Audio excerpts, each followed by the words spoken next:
Lẹ́yìn èèyàn wa, èwo lẹ ṣe ṣàlàáfíà làbá yín kú déédéé wòye o. Gist tèdí, wọ́n ní bàbá wa Deji of Akure, wọ́n ní wọ́n ránṣẹ́ sí kábíyèsí. Ẹ jẹ́ ká jọ gbọ́ nǹkan tó ṣẹlẹ̀ nínú gist tèní. Tó bá jẹ́ ìgbà àkọ́kọ́ tẹ̀ ń darapọ̀ mọ́ channel mi, èmi ọmọ yín Máṣọ́lá, mo kí yín káàbọ̀ sí Máṣọ́lá Gist TV. Ṣé dáadáa lẹ́wà gbogbo lé ń kọ́? Tí ẹ bá ti subscribe, ẹ lọ subscribe so that tí n bá ti post any gist, ẹ máa rí. Mo máa ń sọ Yorùbá lórí channel mi, mo dẹ̀ máa ń sọ̀rọ̀ nípa celebrity gist and royal gist. To my old subscribers, I say thank you. To my new subscribers, I say welcome. God Almighty will bless you all. Òkè òkè lọ́lá yín á máa lọ o. Ọlá yín ò ní lọ ìsàlẹ̀ láíláí. Bí a ṣe gbọ́ o, allegedly o, wọ́n ní kábíyèsí, wọ́n ní wọ́n ṣe program nípa tradition program nínú palace. Wọ́n nígbà tí wọ́n ṣe, wọ́n ní wọ́n expect kí àwọn èèyàn kan béèrè question. Wọ́n nígbà táwọn èèyàn dẹ̀ béèrè question, wọ́n sọ fún kábíyèsí pé kí ló dé tó jẹ́ pé ọmọ wọn Tadé kò sí níbi program tí wọ́n ń ṣe yìí. Wọ́n ní kábíyèsí sọ fún wọn wípé ọmọ àwọn Tadé kò ní láti wà ńbẹ̀ nítorí pé màmá ẹ̀ ló ń take care ẹ̀. Wípé so àwọn dẹ̀ mọ̀ pé Queen Naomi ṣe good job lórí Tadé. Wọ́n ní ìgbà tí ó yá, wọ́n wá sọ fún kábíyèsí pé báwo wá ni Tadé ṣe fẹ́ mọ̀ nípa traditional things tí kábíyèsí ń kọ́ àwọn yìí. Wípé because whoever wá sínú palace rí láti wá gbọ́ gbogbo àwọn lecture èyí tí bàbá ẹ̀ ń sọ fáwọn yìí. A wá mọ̀ bóyá kábíyèsí ló máa wá àbí kò ní wá ni.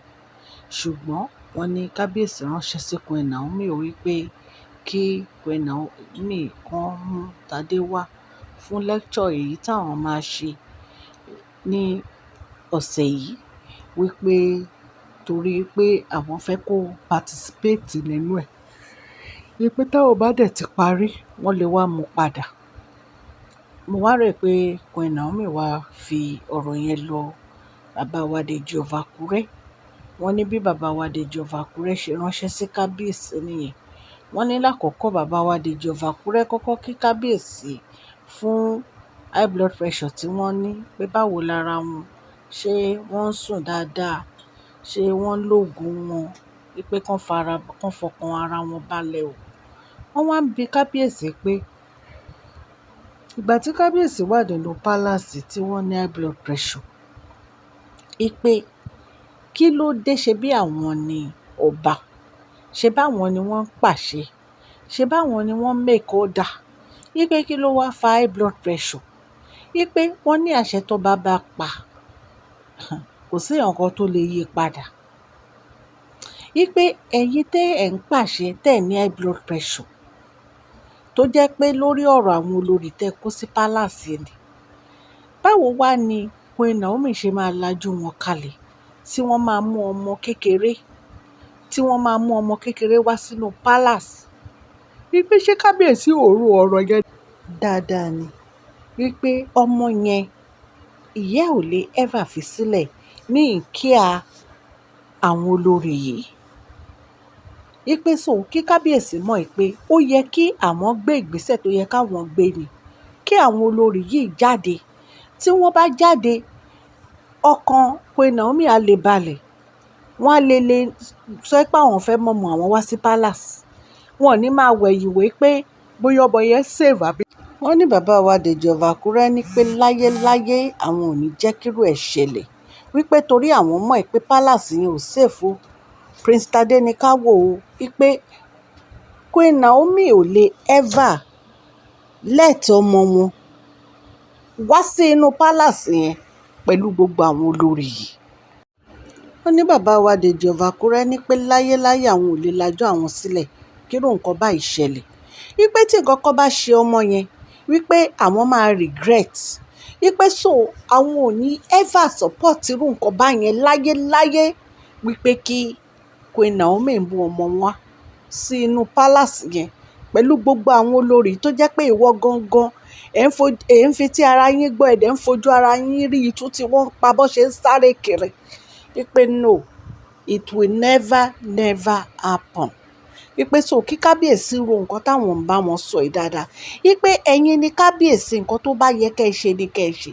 Àwọn olórí wà nù palace, kí náà ṣe àtọjọ́ tó ti wà nù palace, ṣé wọ́n bí ẹni ọmọ ni? Wọn ò bí ẹni ọmọ, wọ́n kàn jókòó síbẹ̀ wọ́n ń jẹun and still yet ẹyọ kan tó bí o tún fẹ́ wípé rárá o, àwọn ò ní ever accept irú nǹkan báyẹn láíláí.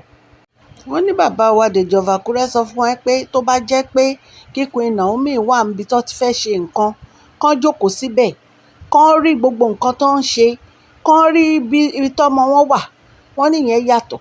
Wọ́n ní ṣùgbọ́n kán wá ní kẹ́ ẹ wá ní kán fọmọ sílẹ̀ tó bá yá kán padà wá mọ́mọ wọn pé ìyá wo ló ń ṣe bẹ́ẹ̀, obìnrin wo ló máa ṣerú nǹkan báyẹn.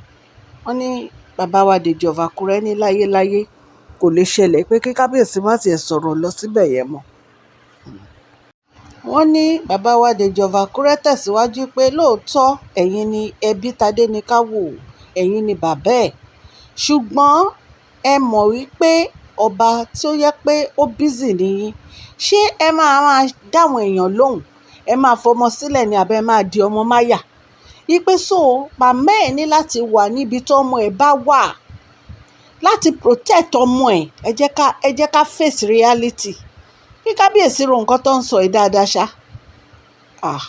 Wọ́n ní bàbá wa Deji of Akure sọ bẹ́ẹ̀ fún wọn o wípé kò lè ṣẹlẹ̀ bẹ́ẹ̀.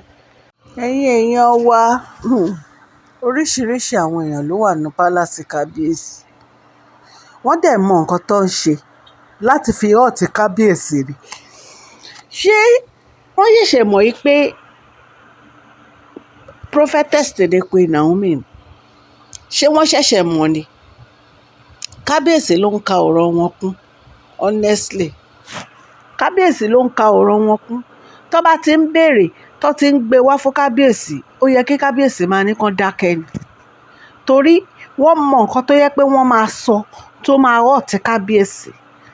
Wọ́n kàn fẹ́ hurt kábíyèsí ni pẹ̀lú question ranù tó ń bi kábíyèsí pé ṣé kò yẹ kó ọmọ wọn náà máa wà níbi tó bá ti ń ṣerú lecture báyìí? Tọ́mọ wọn ò bá síbi tó bá ti ń ṣerú lecture, kí ni tiyín? Kí ni tiyín? Wọ́n kàn mọ̀ọ́mọ̀, wọ́n kàn fẹ́ máa hurt kábíyèsí ni láti máa béèrè irú question báyìí. Bàbá wa Deji of Akure dẹ̀ mọ ibi tó ń lọ. Wọ́n mọ̀ pé ọ̀rọ̀ yẹn ó máa dá lórí Queen Naomi ni. Kò sí nǹkan tẹ́ ẹ lè ṣe. Ẹ lè hurt Queen Naomi because Queen Naomi wọ́n ti gbé ọ̀rọ̀ yín báyìí, wọ́n ti gbé sẹ́gbẹ̀ẹ́ kan. Wọ́n ti mọ̀ pé alábòsí ni gbogbo yín. Wọ́n ti mọ̀ pé kò sí nǹkan kan tó jáde látẹnu gbogbo yín tó jẹ́ pé rere ni. Ẹ fẹ́ kán mọ́ ọmọ kékeré wá sínú palace, ọmọ tí ò tí ì pé 5 years, kán wá fi sílẹ̀, kán wá lọ. Ìyá wo ló ń ṣe bẹ́ẹ̀? Òbí wo ló máa ṣerú nǹkan báyẹn? Níbi tí àwọn lion àti tiger wà, kán fọmọ wọn síbẹ̀. Bàbá wa Deji of Akure, Ọlọ́run á wà pẹ̀lú yín o, ẹ ṣé gan ni o, a dúpẹ́ lọ́wọ́ yín o, àgbà yín á dalẹ̀ o, ní agbára Ọlọ́run. Because mi ò gbọ́rú ẹ̀ rí wípé kéèyàn mú ọmọ ẹ̀ wá sí inú palace níbi tí àwọn olórí yẹn wà tó jẹ́ pé ojú wọn ń ṣáná báyìí ni. Sọ yín èèyàn lé nǹkan tí ó ń ṣẹlẹ̀ ní àfi kábíyèsí nìyí, àfi k'Ọlọ́run kó kábíyèsí yọ o. So mo ní kí n mú gist wá fún yín. Ọlọ́run Elédùmarè á wà pẹ̀lú yín o. Òkè òkè lọ́lá ayé á bá lọ o. Ọlá ayé ò ní lọ ìsàlẹ̀ láíláí. Ẹ̀yin èèyàn lé, take care o. Please share this video, like and subscribe. God bless you all.